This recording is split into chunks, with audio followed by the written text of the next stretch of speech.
Hi guys, welcome back. South Africa 40, Georgia 9. A much needed warm-up for South Africa. Big win on the scoreboard. The first 30, very rusty indeed. But then, from then on, they really cruised it. Some really good tries, showed some dominance and showed why the Lions need to be very, very worried about South Africa. Georgia, to their credit, as always, amazing attitudes. Not being patronising to them at all, but generally their attitude is unbelievable. Hard men, so they should go away with that with their heads held high. But let's get into the game quickly. It was a terrible start from South Africa. They literally muck up the kick-off, give away the first scrum penalty. Georgia knock over the penalty 3-0, just a dream start. But then a quick riposte. South Africa pour over the gain line, and even in the first half an hour where they looked poor, the ease in which they got over the gain line showed you how easily they should take this game if they get their act together. Fassi, fantastic finish. They used some really good hands out wide. Peter Steph du Toit involved out wide, as he was a lot in this game, and a great finish. He looks the real deal. He's got to be in the Springbok squad, if not the starting team. I know what the hype's all about now. You guys have been going on about him for ages. Now, on about 10 minutes in, I'm making a note that South Africa, all they've got to do is stay tidy. They're making that easy ground, but they're making far too many errors. Georgia make a great break off 9 off one of these errors. They're getting into the game. Etzebeth's getting annoyed already, desperate to get into a tussle. Georgian forwards happy to oblige, so there's just a couple of tussles there. The game's messy. On 14 minutes, huge carries from the South African front row, but again, sloppy errors, silly penalties. They start going through literally the whole book of how many penalties to give away and in which way. So Georgia go ahead again with a penalty 6-5.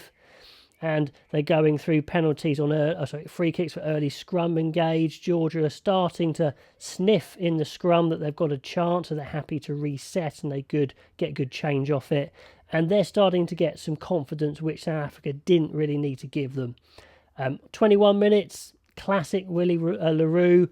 The guy's a genius. He's an absolute genius, fantastic in the air, but he does make some bad errors as well. So, he takes a huge high ball, makes a fantastic counter-attack, and then needlessly chips out on the full, and he does another chip out on the full a few minutes later. That's classic le Roux.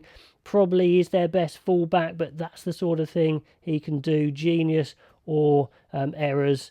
So I don't quite know what you do about that. Maybe you just live with it and accept the genius when it comes. Peter Steph du Toit goes offside to complete the full house of penalties for South Africa. Don't know how many they're on at this point. They go behind by more, 9 points to 5 for Georgia. Fantastic first 20 for Georgia. But, if South Africa get their act together, the likes of Quagga Smith, I think, was brilliant. His feet are amazing. A completely different type of number 8 to Dwayne Vermeulen. But my goodness me, he is good. He impressed. But Georgia are starting to believe. They're winning the kicking game as well.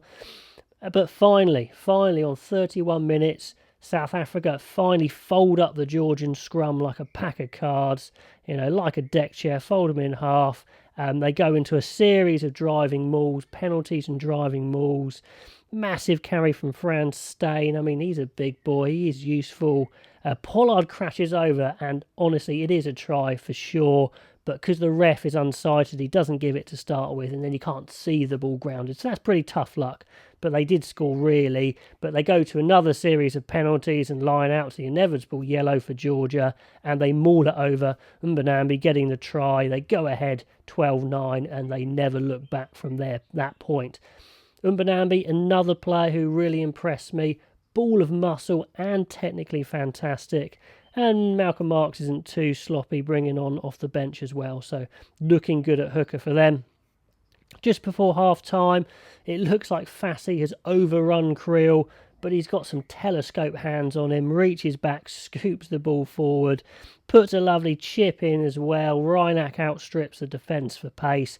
That's a cracking try. 19-9. The game is looking good now. More great work from Fassi before half-time. A kick regather. Pollard, good hands. le Roux, good hands. Launched Peter Steph du Toit out wide again. Clean line break. But Reinach can't quite hold it. And it goes to half-time. 19-9. Now, for a lot of that first half, South Africa looked like a side that hadn't played for a couple of years, but they are starting to get into it. And at the beginning of the first half, there's a 5 minutes of, I think, just great rugby from both sides. Georgia think they're still in the game. South Africa getting some flowing phases going, but brilliant defence and counter-attack from Georgia. So it's looking a really good game at that point. And making a note here that Pollard has looked sharp throughout, even when South Africa weren't playing that great. He looks really good. His passing game's on point. He's quick. He's strong. So by far their best player when Elton Yankees came on. Nowhere near as good. Made mistakes. Trying hard, but just not the same class as Pollard. They've got to keep Pollard fit for the Lions series for sure.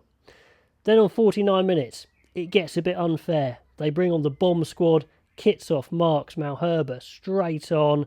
I mean, for a scrum 5 metres out, it's almost unfair. Of course, they get a scrum penalty and another penalty. Reset the scrum again and again and again, putting such pressure on the Georgians. They have to keep their heads down and push. And Quagga Smith has an easy run in. To be fair, he's blooming quick off the base. Flies over. 26-9. That's scary stuff for the Lions. You know, it's not a bad shout. Kind of keeping their best props on the bench, bringing them on after about 50 minutes. That's a danger the Lions will definitely look out for. Anyway, South Africa starting to pop now, looking unstoppable. Huge forward carries, some serious vicious clears from the likes of Mostert, and a class grubber from Pollard. Regathered, I think it's by Wilhelms, and then Herschel Yankee spots a gap, darts over, 33-9, really good stuff. 10 minutes later, they go to their maul, which has been looking dangerous. Massive maul, smashes over the line easily. I think it's like a maul penalty, then another maul. Marks goes over. 40 points to 9, which is the last scores of the game. Georgia is still working hard. South Africa should score one more time. Big line from Wilhelms. He's a really good player, ball in hand, seriously dangerous. Could be a good sub to have. South Africa should absolutely walk it in on the right, but a shocking decision from Elton Yankees again. Goes for a massive long pass instead of putting it through the hands. Passes it straight to touch. So not a good audition from him, but keep Pollard fit and they should be fine. Georgia finish on the attack. Great attitude, like I said, from them, but they can't get anywhere. Finishes 40 points to 9. Really good warm-up for South Africa. They needed that. They'll have another game, and then it's on to the Lions. Looking good. Who impressed?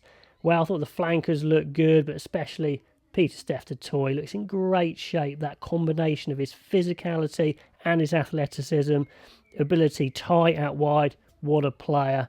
Mbonambi and the bomb squad, the replacement front rows, they look seriously impressive. Quagga Smith can absolutely start at 8. Sure, he's nowhere near as big as Dwayne Vermeulen, but he is class, good hands as well. Andre Pollard, like I mentioned, and Fassi out wide, absolute class. So, good warm-up for South Africa. They'll want to forget that half hour and improve in the next game, but a good start, getting us excited for those tests with the Lions, and I'll catch you next time.